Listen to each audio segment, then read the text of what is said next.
Right, we're on, what a lovely day. So until I found this out, my ball striking wasn't great. Once I realised this or was taught this, my ball striking changed forever. So hopefully this move will change your ball striking also.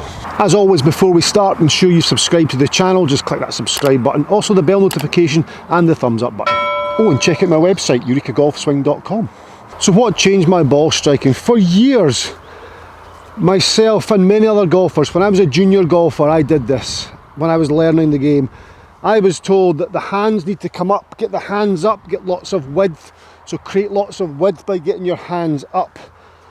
So in the backswing, up here, and then from there, I would have to discourage me slicing or cutting across the golf ball, I would have to somehow drop my hands to here before I could flip that club back out towards the ball. Now that, I've got to think about this. I've then got to think about getting to here. I've then got to think about getting to there. And then where do I go? Well, the takeaway was destructive for everything. That takeaway, that high hands, it wasn't great. The best golfers in the world don't do that. You look at the best golfers in the world, McIlroy, DeChambeau, they all bring their hands round and they use this space here. They don't use this space up there. Justin Thomas may be a different example, but most guys get the hands behind them, hit ball and get the hands behind them, which is massive, absolutely massive. Now what causes that? What encourages the hands to go there? Well, when I take my address position, okay, there, if I just drop this golf club down now, you can see that plane line there of where that golf shaft was. Now that tilt there creates everything that's going to happen in my backswing. That tilt there sets the arc of my swing, backswing and through swing. So that tilt there, if I just hang my arms now, there we go. Now all I'm going to do is rock my shoulders. If I rock my shoulders but keep my arms in front of my body, I rock my shoulders, look, my hands are in here.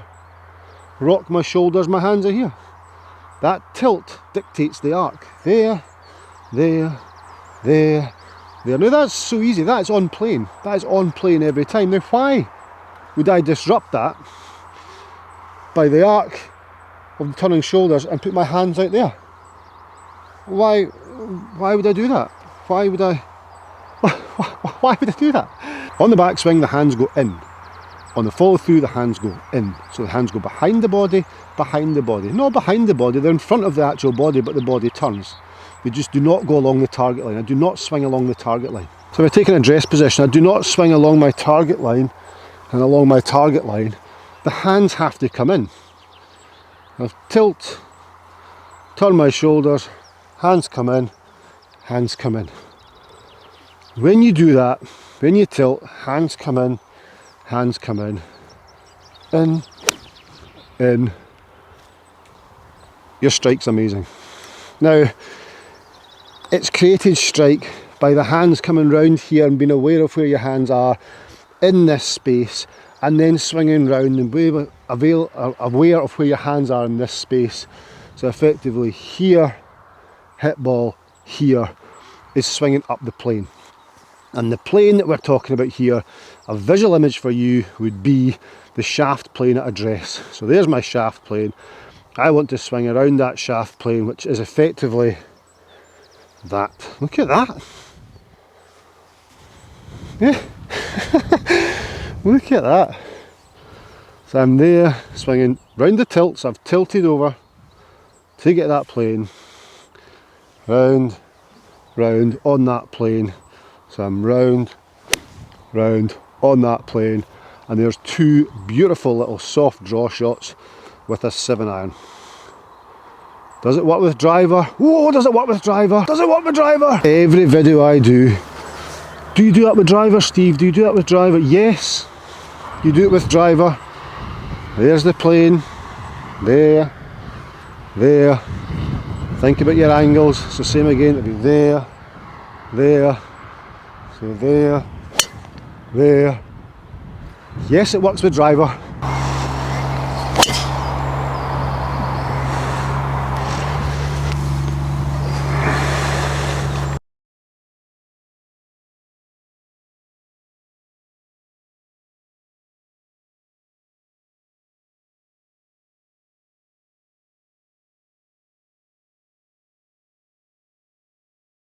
But the reason we do it with an iron is so we can get the process, understand the process, feel the process, and then move on to harder clubs, or more longer, less lofted clubs which are harder to hit. So then speed gets added. Obviously with driver we'll add speed as well.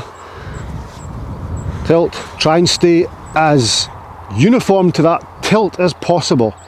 So swinging round the axis, there's my spine angle, round, round, repeat that, round, round, there, there. It's quite repetitive, isn't it?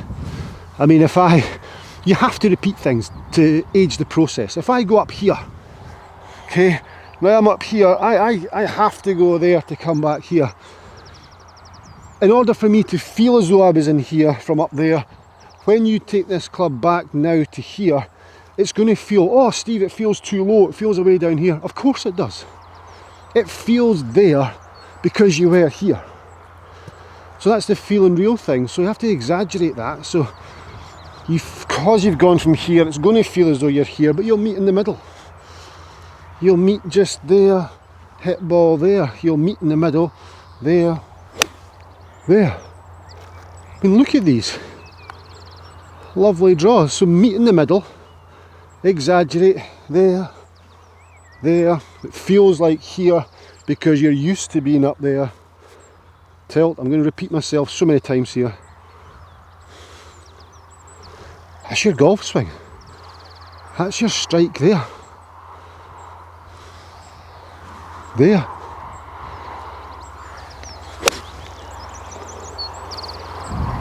You hear it?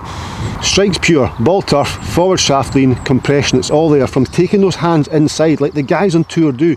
Those hands have to move behind you. Understanding hand path, massive. Hand path has to match up though with the shaft plane at address. And when I say shaft plane, I refer to the static lie angle. The static lie angle, not dynamic, but the static lie angle of the shaft at address. There, that's your guidance point. You'll come a little bit above it, of course. Round behind on that plane. We just keep hitting bombed 7-irons. Now this is a drill, which is losing no distance. I've probably hitting that exactly the same distance as a normal 7-iron because I'm catching the middle of the golf club, I'm getting ball turf strikes, I've got the forward shaft lean, compressing that golf ball. I'm loving this sunshine. This is fantastic. This is fantastic.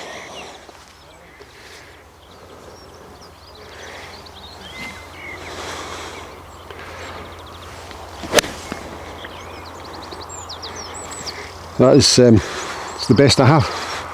That move, once I understood that, I was never taught it as a junior. I kind of had to figure that out. My pals and I, we all mucked around as you do.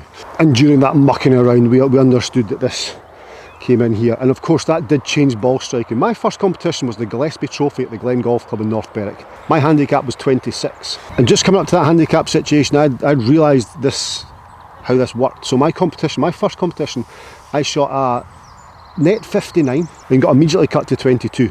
Immediately cut to 22 in my first ever competition as a junior golfer. I think I was about 14 years old, maybe younger.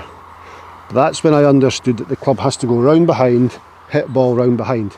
Eureka Golf Swing does that. Okay, so just think about that, get to the range, do this lots of times, keeping the arms in front of the body, just turning the shoulders. Shoulders turning, create the arc. There. Step on, feel that same motion. Then play golf. And your ball striking will be spot on. Thanks for watching. Please leave comments below and I'll reply to as many as I possibly can. It's interesting to hear how if there's something you found within your golf swing that's just been a little golden nugget, a little light bulb moment. Let me know. I will see you in my next video.